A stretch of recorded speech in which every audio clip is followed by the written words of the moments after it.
Olá, muito boa noite. O meu nome é Aymara Lelis e hoje eu estou aqui para anunciar o podcast Quem És Tu, Mulher?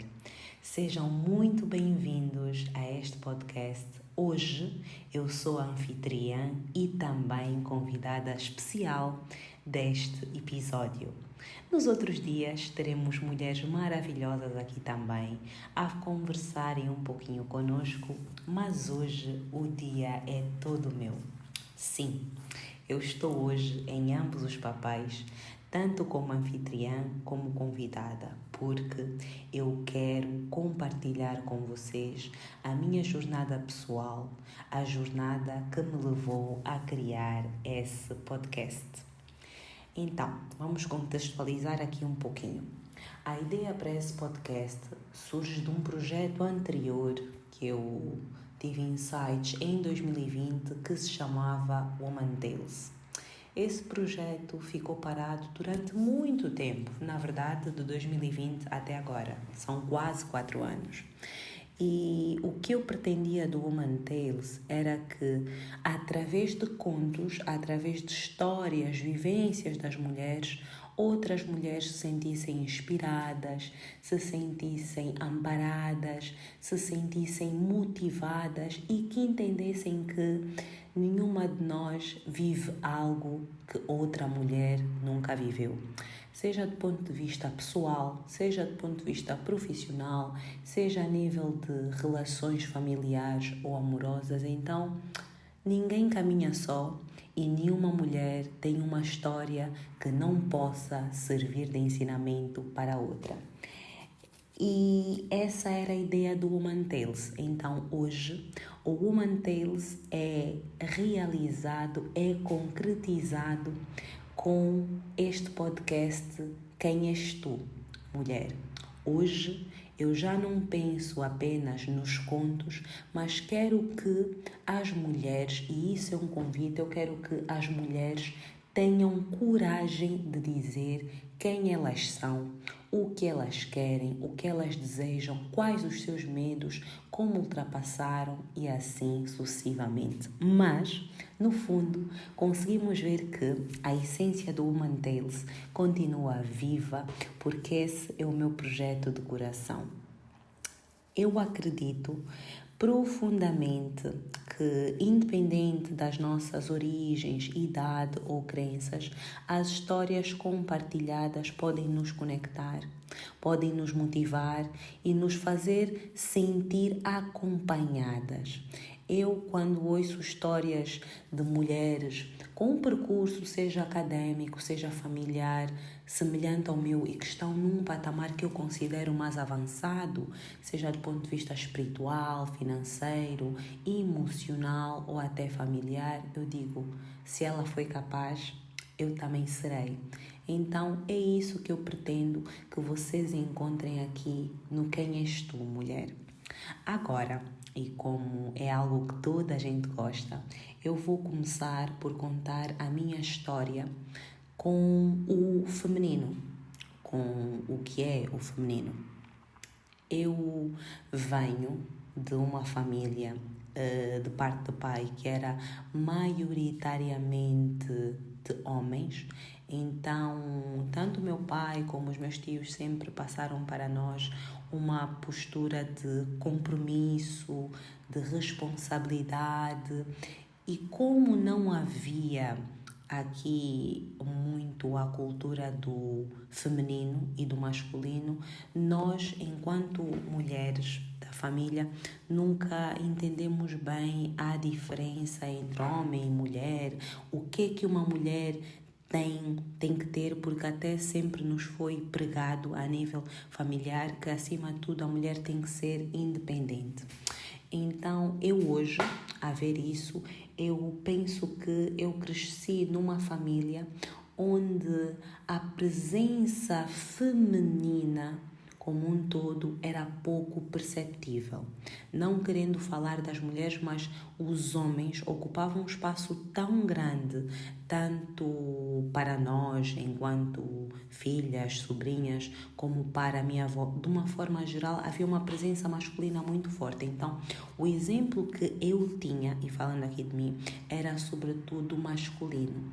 Então, eu nunca parei para pensar como é que é efetivamente ser mulher, como é que é eu me permitir ser mulher. Já quando eu era mais nova, o meu irmão sempre me proibiu de usar mini saias, o meu pai também. Então, essa parte aqui do feminino, do lado de vestimenta, do eu querer estar mais bonita, sempre foi apagado. Eu fui crescendo e deixando aqui a imagem de lado, eu sempre quis ser alguém independente, porque eu cresci, uma mulher tem que ser independente, não pode depender do homem. Então eu sempre me foquei apenas no meu desenvolver a nível intelectual e profissional. E eu lembro-me de vários episódios, mas vou contar aqui um em específico, em que eu estava a caminho da universidade e um jovem da minha altura, ou até um pouquinho mais velho, passa em frente a mim na linha, na fila do autocarro, e eu vejo aquilo enerva-me de tal modo que eu vou até ele, pego no braço e digo: mas estás a pensar que quem és tu? À minha frente tu não vais passar. E eram várias as vezes que isso acontecia. Se não era num autocarro, era o taxista que tentava me enganar, ou em situações em que eu me sentia ofendida ou enganada. Então, eu tinha uma postura muito autoritária, eu gostava de desafios, eu media inclusive a força física com os homens, porque eu não entendia como é que eu podia agir de forma diferente em relação aos homens. E outra coisa que chamava efetivamente aqui a minha atenção era que eu não suportava o movimento que é atualmente e até hoje não sou a favor do que é hoje o movimento do feminismo, que é as mulheres sentirem a necessidade de ter os seios à mostra, irem à lua e levar. Eu não entendia o porquê, aquilo fazia muita confusão, mas eu nunca soube o porquê.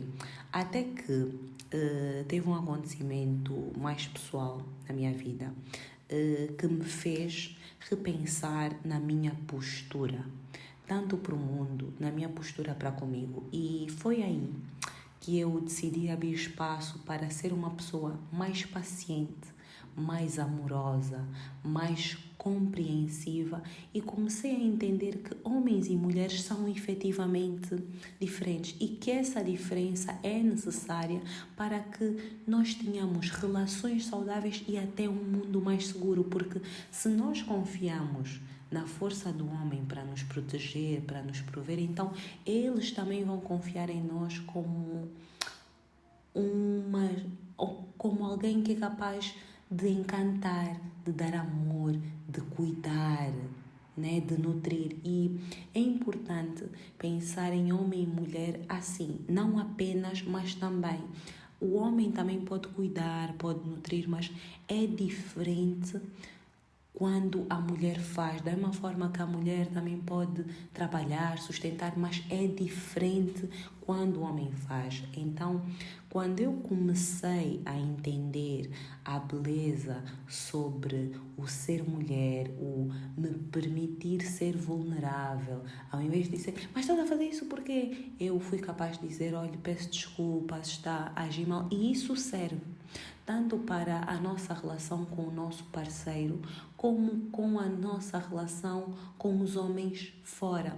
Por quê? Porque eu só posso dar aquilo que eu tenho dentro de mim. Então, quando eu tenho uma postura autoritária de desafios, eu estou efetivamente a demonstrar que o que eu tenho dentro de mim é esse sentimento de autoridade, de raiva, de impaciência. Agora, quando eu consigo, e é exatamente isso que eu hoje acredito que a mulher faz, a mulher pode efetivamente, né, não ser a cabeça, mas eu lembro de uma expressão que eu ouvi: o homem é a cabeça e a mulher é o pescoço, e eu concordo exatamente com isso, porque a mulher pode não ser efetivamente quem vai à luta aqui para o mundo, mas é quem sustenta. Então, quando nós somos quem sustenta, nós temos que ter uma sabedoria, tanto a nível emocional, intelectual e até mesmo espiritual, de saber conduzir e ter aqui um grande domínio das nossas emoções. Quando eu apercebi-me disso, a minha vida tornou-se mais leve, a minha vida tornou-se mais pacífica e eu comecei de verdade a me sentir abençoada por ter nascido mulher. Então, hoje, o que eu espero ao compartilhar aqui a minha história é que eu possa inspirar outras mulheres a terem a coragem de ser mais vulneráveis, terem a coragem de dizer: eu não gosto disso porque quando tu fazes isso eu fico triste, né? Nós muitas das vezes, para nós é mais fácil julgar o outro, dizer: por que tu fazes isso? Eu já te disse para tu não fazeres isso, eu não gosto, do que ser capaz de dizer: eu fico triste, eu sinto que não me respeitas, ofendes-me. Então, ser capaz de dizer o que se sente, o que se pensa, o que se acredita é a maior prova de amor e vulnerabilidade que uma mulher pode ter. É fácil? Não, mas precisa efetivamente de treinamento e nós estamos aqui na vida para nos treinar. Não há crescimento sem treinamento e usando aqui, né, um pouquinho sobre o que eu vivi durante o meu trabalho de parto, a minha equipa disse-me e não permitia que quem estava ao meu lado dissesse: ai, ela está a sofrer com tantas contrações, e elas diziam: a dor não é necessariamente o sofrimento. Então, usa essa dor que estás a sentir para transformar ela em amor para a tua filha que vem. Ressignifica a dor. E nós várias vezes ouvimos falar sobre isso, mas não temos essa capacidade. Então, o convite que eu quero hoje é que nós, mulheres, nos perguntemos: quem somos nós? Né? Daí o quem és tu, mulher? Quem somos nós? O que é que nós queremos? O que é que nós sentimos? Que aqui entendamos que o primeiro passo para nós sermos felizes é o autoconhecimento. É eu me conhecer, ao invés de estar aqui a tentar corrigir o outro, vamos tentar corrigir-nos a nós mesmas, procurando melhorar dia após dia, não pelo outro, para nós, porque nós muitas das vezes, eu dou-te tudo ao meu marido, eu dou tudo à minha filha, não tenho tempo para mim. Isso demonstra que não há amor próprio, porque quando nós queremos amar o outro, nós temos que entender que a primeira pessoa que nós temos que amar é a nós mesmos, porque se eu não sou capaz de me amar, então eu não sou capaz de amar o outro de forma alguma. E entender que feminilidade, e algo que eu quero falar muito aqui no Quem És Tu Mulher, é aquela mulher assumir a sua verdade, assumir a sua essência, assumir o que vai dentro dela sem medo de ser julgada, porque quando nós não temos medo de ser julgadas, nós somos de verdade vulneráveis. E o que é que nós damos ao mundo? Nós damos ao mundo a oportunidade de ser cuidadas, de ser protegidas. E eu sei que de diversas formas, muitas mulheres devem sentir isso de diversas formas, mas no fundo tudo o que nós queremos é ser cuidadas, protegidas e respeitadas. Então eu convido-vos a estarem aqui nos próximos episódios, porque teremos muitas mulheres a virem cá, a contarem as suas histórias, o que por si só vai demonstrar aqui alguma vulnerabilidade. E vou terminar esse primeiro episódio do podcast Quem És Tu, Mulher, com um pedido de que deem início ao vosso autoconhecimento, que pensem em vocês, quem são vocês, o que é que vocês já viveram, o que foi crucial para que vocês efetivamente tivessem a coragem de sair de um momento que era muito crítico, muito triste, porque todas nós já vencemos alguma coisa. Então, que olhem mais para as vossas vitórias do que para os vossos fracassos e olhem para os vossos fracassos como momentos de dor que vocês vão ter que ter e que devem transformar em amor para atingirem o outro nível. E vou deixar-vos aqui com a continuação da música de abertura, que é o meu desejo. Prestem atenção à letra, porque é o meu desejo para a vossa vida, é o meu desejo para a minha vida. Então, atentem à letra e não se esqueçam de se inscrever nesse podcast, onde eu e outras mulheres iremos compartilhar histórias fantásticas. Votos de uma excelente semana, uma boa noite e fiquem com esta música que representa o que eu desejo do fundo do meu coração para vocês.